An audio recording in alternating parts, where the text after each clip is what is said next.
तुमको जन्म पहले जन्म चलिए मिलेगी। ठीक है विक्रमादित्य, थोड़ा सा भाषा में संयम रखेंगे और हम इस चर्चा को आगे बढ़ाएंगे। हमारे दो सहयोगी हमारे साथ मौजूद हैं, रुकिए जरा उनसे हम सच जान लेते हैं। वो ग्राउंड जीरो पर मौजूद है। सबसे पहले सपना, मैं आपके पास आती हूँ। बरेली की घटना का हम जिक्र कर रहे थे। मेहरदीन कह रहे हैं कि कोई यहाँ पर वहां पर कब्जा नहीं हुआ है, और अगर ऐसा हुआ है तो वो खुद जाते। सच क्या है आप बताइए।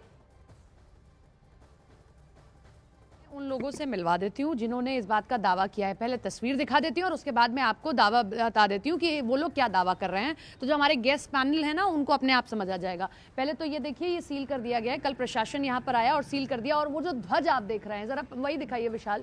यहाँ इससे पहले ये ध्वज नहीं था, ये हनुमान जी का ध्वज लगा दिया गया। गंगा माँ का मंदिर अंदर बताया गया है कि गंगा माँ का मंदिर अंदर है। इससे ज्यादा अभी तस्वीर यहाँ दिखाई नहीं दे रही है, लेकिन क्योंकि प्रशासन ने सील लगा दिया है और एक पर्चा चस्पा दिया। अब आप इधर आइए, जिन्होंने दावा किया, जरा मैं उनसे मिलवाती हूँ।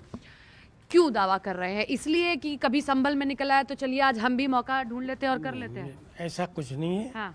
मैंने दावा यूँ किया है कि इसमें 40 साल से एक सोसाइटी का चौकीदार जो है, हाँ। वो अपने को ये कह रहे हैं मैं सरकारी कर्मचारी हूँ। तो 40 साल पहले क्यों नहीं आए थे? 10 साल पहले क्यों नहीं आए थे? आज क्यों? एक मिनट आप सुनिए, उसका सवाल दे रहे हूँ। हाँ। इसने जब हम आते थे अंदर तो ताला मार लेता था, हमें अंदर घुसने नहीं देता था। अच्छा, जा नहीं पाते ना थे। बिल्कुल नहीं जाने देता था। हाँ। हमारी पूजा पाठ सब बंद करती थी। ये आप ही का है? आप ही का, हमारा आपके पूर्वजों का है? पूर्वजों का है। उसका क्या नाम है आपका? राकेश सिंह महाराज। राकेश सिंह महाराज। आपके पूर्वज यहाँ पे किसका मंदिर बना के? गंगा माँ का मंदिर है? गंगा महारानी जी का हाँ। मंदिर।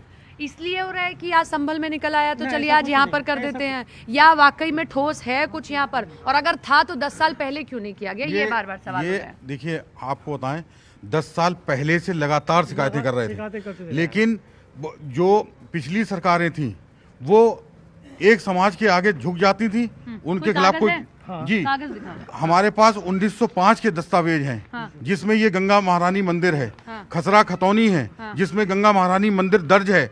ये संभल के लिए नहीं, हम लोग लंबे समय से इसके लिए आवाज उठाते चले आए, लेकिन आज एक ही मंदिर है ऐसा है? और भी है यहाँ पे? यहाँ और भी, ये अभी ये तो एक है, बाकी मुक्त है। तो कागज अगर उनके पास इस वक्त मौजूद हैं तो दिखा दें। 1905 ये कागज ही दिखाने जा रही थी मैं आपको। ये कागज हैं, ये कागज ये दिखा रहे हैं। रजिस्ट्रार के दस्तखत हैं। अच्छा, और जी, ये कचहरी रजिस्ट्री के ऑफिस में? दर्शक है। हाँ, रजिस्ट्री के। हाँ जी। और ये उर्दू एड्रेस में? कहाँ लिखा है? उर्दू में ये कागज है। उर्दू 1905 में उर्दू चलती थी। अच्छा, इसका उर्दू का अनुवाद करवाया गया हिंदी में। ये ये पहले एक मिनट और एक मिनट। हाँ। लक्ष्मण सिंह। लक्ष्मण सिंह, ये आपके घर के हैं? हाँ। इकरारी। हाँ। इकरारी लक्ष्मण सिंह। और ये जगह मंदिर मंदिर गंगा जी महारानी। हाँ जी। तो ठीक है जसप्रीत, आपके साथ जो पैनल में है, बिल्कुल। जरा उनको मैं दिखा देती हूँ। वो ये कैमरा और फुल स्क्रीन पर अगर वो देख पाए, फिर इसका जवाब बिल्कुल। वो दें सपना जरूर को भी हम विंडो कि में रखेंगे। जो ठीक है, कागज अगर आप इंसान जूम झूठ करके बोल रहा दिखाइए। होगा। हाजी आपके सपना, झंडे- आप रहिए हमारे साथ। हाँ, हाजी मेहरुद्दीन विशाल रंगरेज जी जूम करेंगे। हमारी सहयोगी विशाल ग्राउंड जूम जीरो पर करेंगे। मौजूद हैं। वो कह रहे हैं कि हाँ। 1905 के दस्तखत है, उनके पूर्वजों का मंदिर था, कई बार शिकायत की गई, जाने नहीं दिया गया। इसको आप कैसे झुटलाएंगे? देखिए मैडम, आपने मैं बता रहा हूँ मैडम, जैसे आप बता रही हैं और ये भी बता रहे हैं कि 1905 के उनके पास दस्तावेज हैं, तो आपने दस्तावेज लेके वो अभी तक क्या कुंभकर्ण की नींद सो रहे थे क्या? उनके मुंह में दही जमी पड़ी थी? आपने इसी पूरी समय बात पर सुनी? आकर उन्होंने मेहरुद्दीन रंगरेज, आपने पूरी बात सुनी? अरे मैंने पूरी बात सुनी है मैडम। इस तरह की बार-बार करना। मोहन भागवत जी ने क्या कहा है? नहीं, मोहन भागवत जी के दो बयानों पर क्या कहना चाहेंगी आप मैडम? मेहरुद्दीन साहब ने खुद किसी के घर पर भी आप हाजी मेहरुद्दीन रंगरेज, अब आप एक लाइन को पकड़ के सच को नहीं छुपाएंगे, ठीक है? अब संभल का सच भी दिखा देते हैं। हमारे दूसरे सहयोगी दीपक मौजूद हैं। दीपक बताएंगे कि इस वक्त वहां पर एएसआई की टीम जो पहुंचने वाली है, कल क्या हुआ। दीपक आप बताइए। सपना, आप भी कुछ पूछना चाह रही थी? देखिए, इस वक्त मैं सपना के पास आएंगे पहले। दीपक आप अपनी बात पूरी करिए, फिर सपना के पास जाएंगे। जी देखिए, बिल्कुल जसप्रीत, यहाँ पर मैं कल की मंदिर मैं दिखा रहा हूँ। ये कल की मंदिर है जहाँ पर एसआई की टीम अभी प्रशासन के साथ पहुँचेगी। ये वही मंदिर है जो 18वीं शताब्दी में बनाया गया था और मालवा की मराठा जो शासक थे अहिल्याबाई होलकर, उनके द्वारा इसे बनाया गया था। इस मंदिर में कृष्णकूप है, जिस कृष्णकूप को लेकर आज यहाँ पर टीम पहुँचेगी, उसका सर्वे करेगी। और सबसे महत्वपूर्ण यह है कि 18वीं शताब्दी का ये मंदिर है जिसमें कूप जो है कुएं से अलग कहा जाता है और कूप प्राचीन होता है, जिसके जल को लेकर भी कई तरह की मान्यता और विशेषताएं होती है। और इसीलिए मैं दिखाना चाहूँगा इस तरफ वो जो कूप है, प्रदीप इस तरफ लेकर आए, क्योंकि इसी जगह पर टीम आएगी और सर्वे के लिए इस जगह पर जाकर वो सर्वे करेगी। क्योंकि 19 कूपों को लेकर एक दिन पहले यहाँ पर सर्वे किया गया था एएसआई के द्वारा। और उसके बाद ये कहा गया था कि 5 तीर्थ यहाँ पर जो है वो यहाँ पर तीर्थ जो है 5 उनका सर्वे किया गया था। और उसके बाद अब ये कूप जो है इस तरफ है, इस कोने की तरफ न्यूज़ 18 इंडिया की टीम में मैं एक्सक्लूसिव दिखा रहा हूँ वो उस कूप को जिसको लेकर सर्वे होगा। और ये सर्वे इसलिए क्योंकि ये सबसे अलग कूप इस वक्त नज़र आ रहे हैं और इस कूप को लेकर आप देखेंगे यहाँ पर ये कूप है और इसका दरवाज़ा खोला गया है। एएसआई की टीम यहाँ पर पहुँचने वाली है, प्रशासन के साथ यहाँ पर टीम आएगी और इस कूप का यहाँ पर निरीक्षण करेगी, क्योंकि इससे पहले भी हमने देखा था 19 कूपों के बारे में कहा जा चुका है। 19 कूपों का सर्वे हुआ था एएसआई के द्वारा और कुछ ही देर में एएसआई की टीम यहाँ पर पहुँचेगी और इस कूप का सर्वे करेगी। इस कूप के सर्वे के बाद क्या कुछ सामने आएगा ये देखना होगा। लेकिन सबसे अहम चीज़ जो है मैं आपको बताना चाहूँगा कि कूप के अलावा एक जो स्थान है, एक हमने दिखाया था एक दिन पहले कि एक मंदिर और मस्जिद मजार को लेकर भी आरोप प्रत्यारोप का दौर यहाँ पर शुरू हुआ है, क्योंकि उस इलाके में जो लाडन सराय इलाका है वहाँ पर ये कहा जा रहा है कि एक मंदिर की जगह को मजार बना दिया गया और समाजवादी पार्टी सरकार के ऊपर आरोप लगाए गए स्थानीय लोगों ने। तो स्थानीय प्रशासन उसकी भी जांच कर रहा है कि क्या ये सत्य है या नहीं, लेकिन जो स्थानीय लोगों के बयान है वो काफ़ी कुछ कह रहे हैं, लेकिन ये सब जांच का फिलहाल विषय बनेगा। बिल्कुल, आप रहिए हमारे साथ। आचार्य विक्रमादित्य, एक सवाल मेरा आपसे ये है कि जो ये मंदिर मिल रहे हैं यहाँ पर दूसरे पक्ष का ये कहना है, खासकर मुस्लिम पक्ष ये कह रहा है कि वहां से हिंदुओं ने पहले पलायन कर दिया, वो खुद छोड़कर गए थे, इसी वजह से मंदिर बंद है। इस पर आपकी क्या प्रतिक्रिया है? मार के भगाया गया 1978 में संभल की जो त्रासदी थी वो सामने दिखाई दे रही। किस प्रकार से लोगों को जिंदा जला दिया गया, टायर डाल के जला दिया गया, वो एक एक सच सामने आ रहा है। और उस वक्त की सरकारों ने किस प्रकार से लीपापोती करी, जो गवाह थे वो 5 गवाहों को किस प्रकार से डरा धमका के वहां उपस्थित किया गया है, वो एक एक चीज सबसे सामने है। आप देखिए अभी तो 1984 के जो त्रासदी थी उसके अंदर भी लोग सामने जला दिए गए, कुछ दिन बाद ये लोग वहां भी सपोर्ट कर लेंगे, ऐसा तो कुछ हुआ ही नहीं था, ऐसा तो कुछ हुआ ही नहीं था। पूरे जो हमारे सामने, मुझे बताइए बड़ी विचित्र स्थिति क्या है कि किस प्रकार से सरकारों ने दुर्भाग्यपूर्ण कार्य किया कि लोग वहां से दिल्ली से 150 किलोमीटर दूर के स्थान की तक की खबर नहीं की गई। किस प्रकार की स्थिति थी, अब वो तो हाजी मेहरदीन, आप जवाब दीजिए। मीडिया जागृत हो गया, उन्होंने समझाया लोगों को भाई ये गलत हुआ है। और मेहरुद्दीन साहब पढ़े लिखे समझना चाहिए कि जो गलती हुई है उसको स्वीकार करें। ठीक है, और हाजी मेहरदीन, मेरी सहयोगी सपना भी आपसे एक सवाल पूछना चाह रही थी, उनके पास भी हम चलते हैं। सपना, अपना सवाल करिए। मैं हाजी साहब से बहुत प्रेम भाव से, क्योंकि हाजी साहब बहुत नाराज़ हो रहे हैं, मैं एक सवाल उनसे पूछना चाहती हूँ, बहन के नाते जवाब दीजिएगा। आप कौन हैं, मैं कौन हूँ, ये कौन है, सब अपना आधार कार्ड दिखाते हैं, कागज़ दिखाते हैं, ये घर मेरा है। मैं कागज़ दिखा रही हूँ, जो ये मुझे दिखा रहे हैं वो ये दिखा रहे हैं, देखिए ना लिखा हुआ है लक्ष्मण सिंह, और ये इकरारी आप समझते होंगे, उर्दू की भाषा हाजी साहब बहुत अच्छे से समझते होंगे। तो ये झूठ बोल रहे हैं क्या कागज़ हाजी साहब? और अगर आज लग रहा है तो वो आज दावा कर रहे हैं आए थे, पहले भी आए थे, ऐसा नहीं है पहले नहीं आए थे। पहले क्यों नहीं आए थे? आप हमारे साथ एक गेस्ट जुड़े हैं, वो हाजी साहब ये कह रहे हैं पहले क्यों नहीं आए थे, पहले सो रहे थे क्या आप? मैडम बहुत समय से लिखा पढ़ी करता रहे हमें, हाँ। डीएम को, कमिश्नर को, रिस्पांस कोई भी नहीं आया किसी ठीक है सपना, बहुत चक्कर इन्होंने काटे। हाजी मेहरदीन अंग्रेज, अब इस पर आप जवाब दीजिए। लोगों के बयान आपने सुने, उनका दर्द आपने सुना, इससे तो मुंह नहीं मोड़ सकते।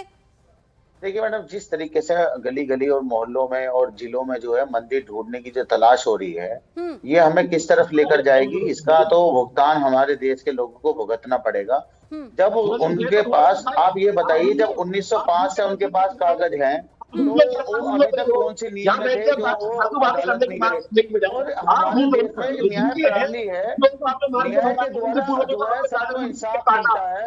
आप ये भाईचारे के नाम पर हिंदुओं को जो कब तक काटते हैं बकरे की तरह, जो बकरा काटते कोई भी फैसला देती है। ठीक है, आचार्य विक्रमादित्य जरा सुन लेते हैं इनको, फिर आएंगे। दोनों ऐसे बोलेंगे कुछ समझ में नहीं आएगा, पूरी बात करिए। मैं कह रहा हूँ मैडम, उनके पास अगर कागजात हैं तो उनको अदालत में जाने चाहिए, वहां दिखाने चाहिए। जो दूसरी पार्टी है वो भी अपने कागज दिखाएगी और तय हमारा जो वहां पर कोर्ट होगा वो उसको तय करेगा। मगर ये मैं मैडम बार-बार कह रहा हूँ, हर जगह अपनाई जा रही है। लेकिन आप मुझे एक बात बताइए कि अगर आपसी भाईचारा कायम रहे, जो हमने पहले देखा है, आप हर बात को, आपने जिया रहमान का उदाहरण दिया कि बिजली चोरी वो कर रहे हैं, आप उसको भी सही ठहरा रहे हैं। आप एक सांसद की बिजली चोरी को अगर सही मान रहे हैं, आप एक ऐसी पार्टी से आते हैं। देखिए मैडम, एक एजेंडा, एक नैरेटिव में, मैडम सुनिए, मैं उनकी पार्टी का प्रवक्ता नहीं हूँ, ना मैं समाजवादी में हूँ, मैं एमआईएम का प्रवक्ता हूँ। मैं इसलिए कह रहा हूँ, एआईएमआईएम के प्रवक्ता हैं तो उस पार्टी को सपोर्ट तो कर रहे हैं जो दूसरी पार्टी के हैं। अरे मैडम, मैं क्यों कर रहा हूँ कि खास तौर से मुसलमानों को निशाना बनाया जा रहा है। नहीं, अगर कोई गलत कर रहा है आप छोड़ दीजिए ना, आप हिंदू मुस्लिम छोड़ दीजिए। हर कोई एक देश का नागरिक तो है, एक देश का नागरिक होने के प्रति कोई जिम्मेदारी बनती है। मैडम आप मुसलमान को कत्ल करेगा तो माफ कर दें। आप वैसे बीजेपी की तरफ मुसलमान को बात मत कत्ल करिए। करेगा नहीं, बीजेपी आपके लिए बड़ा आप- आसान होता है, कोई सवाल आपसे पूछा जाए तो आप बीजेपी का बता देते हैं। क्या उनसे सवाल नहीं नहीं मैडम, पूछा? आप- क्या उनसे अरे सवाल मैडम, नहीं आप पूछा? आप अरे मैडम, अगर आप ही सब कुछ करेंगी, आप ही मतलब ऐसे चढ़ के हमसे बात करेंगी, नहीं, मैडम आप थोड़ा ही गलत संयम बात बरत। कर रहे हैं। आप एक सांसद की बिजली चोरी को अगर सही मान रहे हैं तो मैं तो पूछूंगी ना सवाल, मेरा तो काम यही है। देखिए आपका देखिए मैडम, बात मैडम पूरी करिए। जब यूपी में समाजवादी की सरकार थी, योगी आदित्यनाथ जो योगी हैं, आपने उन्हें देखा था सदन में, दिल्ली के सदन में जो हमारा लोकसभा है वहां पे वो कैसे रो रहे थे। ये पॉलिटिकल मामले होते हैं मैडम, ये समझिए। क्या आपसे क्या तुलना कर रहे हैं? होती है आपको हमारे घरों में दर्शक देख रहे हैं, हाजी मेहरदीन रंगरेज। लोगों को टारगेट किया तर्कों जा के रहा है, साथ अपनी बात रखिए ना, तौर से कुछ भी सताया जा रहा है। जवाब देने के लिए कुछ भी मैडम, मत बोलिए। सुनिए, क्या आजम खान साहब बकरी चुरा सकते हैं? आजम खान साहब अरे बकरी आप चुरा सकते हैं? आजम खान आप साहब संभल बोतल के चुरा सांसद की सकते बात हैं? करिए ना। आपको पता है अवैध यहाँ पर बिजली चोरी हो रही थी, अतिक्रमण यहाँ पर जब किया गया तो उसके बाद वहाँ पर टीम पहुंचती है, मंदिर के बारे में पता चलता है। अरे छोटे नवाब तुम्हारे रो रहे थे बैठ के, छोटे नवाब कह रहे थे अल्लाह माफ कर दे।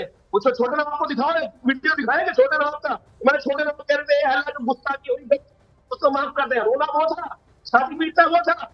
यहाँ पर तमीज़ बैठ के योगी जी के बदनाम करने की बात करते हो। मैं क्या हमारे खिलाफ कम्युनिस्ट लोगों को उठा के ये रंगरेज जो है यहाँ बैठकर देश के बोल सकते हैं। यहाँ पर छोटी चोरी नहीं दिखाई देती, मुसलमान 100 कत्ल करते माफ करते।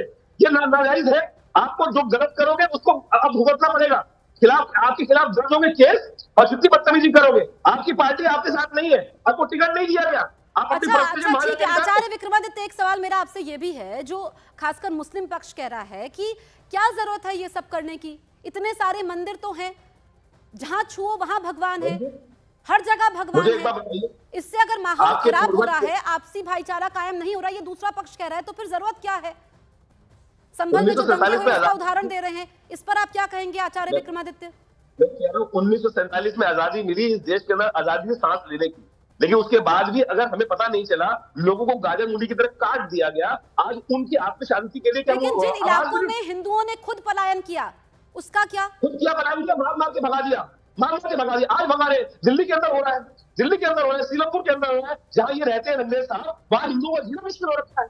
मैं जिस इलाके में रहता हूँ कुरैशी के अंदर, मेरे आसपास 18 मस्जिद है साहब, मेरे आश्रम के आगे रेडी लगा के सब स्थिति मचा जाती है, रोज पुलिस कंप्लेंट अच्छा ठीक है। हाजी मेहरदीन रंगरेज, कितना अच्छा होगा ना कि जो अगर मुस्लिम स्थल है या फिर हिंदुओं के स्थल है, मंदिर है, मस्जिद है, गुरुद्वारे हैं, जो जिनकी जगह है उनको खुद से बुलाया जाए, आपसी भाईचारा कायम किया जाए कि इनको खोला जाए, आप पूजा करिए। इसमें दिक्कत क्या है? सभी इस देश के नागरिक हैं, इसमें परेशानी कहाँ है? देखिए मैडम, जिस तरीके से एक आंदोलन हुआ जिसका नाम अयोध्या के लिए हुआ था, फिर उन्होंने कहा काशी मथुरा, अब इनके पास 30,000 ऐसी मस्जिदों की लिस्ट है जहां पर ये मंदिरों का दावा कर रहे हैं। ठीक है। तो हमारे सुप्रीम कोर्ट ने इन सब चीजों को पर रोक लगाई। मैं बार बार मंदिर मस्जिद की बात नहीं करता, अगर ये मंदिर मस्जिद की बात करेंगे तो मैं महंगाई बेरोजगारी की चलिए ठीक है। मेहरदीन जी, मैं- आपने समय निकाला, क्योंकि समय की कमी है, बहुत बहुत शुक्रिया। आचार्य विक्रमादित्य, आपका भी बहुत बहुत शुक्रिया, और सपना और दीपक, आपका भी शुक्रिया। तो ये बड़ी खबर हमने आपको दिखाई न्यूज़ 18 इंडिया पर। खबरों का सिलसिला